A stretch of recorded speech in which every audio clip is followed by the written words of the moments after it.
Инспекторите излегоа на терен за да откријат кој е загадувачот на реката Брегалница во Штипскиот регион, а која пред 2 дена беше обоена од тешки химикали кои се користат во индустријата.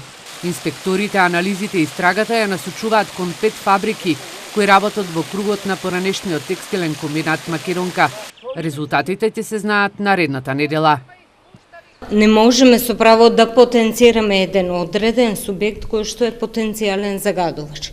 Моментот кога се настана хаваријата, често пати се мешаа одредени обојувања, така што имаме компании во ТК Македонка кои што имаат обојување од различни сфери на колоритот или виножитот.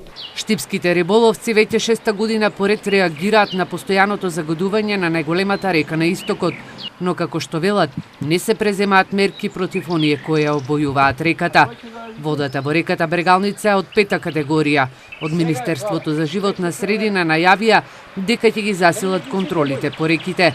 А оваа година Државниот инспекторат за животна средина добил и повеќе пари за да биде ефикасен на терен.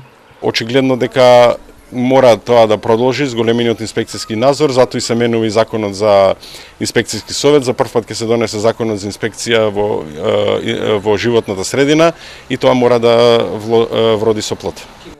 За сега грижа за поголема заштита на реката Брегалница и на нејзините притоки покажува Швајцарската агенција за развој и соработка. Со нивни донации се изградија пречистителни станици во општините Берово, Карбинци и Чишиново, Блешево. Во моментов се гради и во Кочани.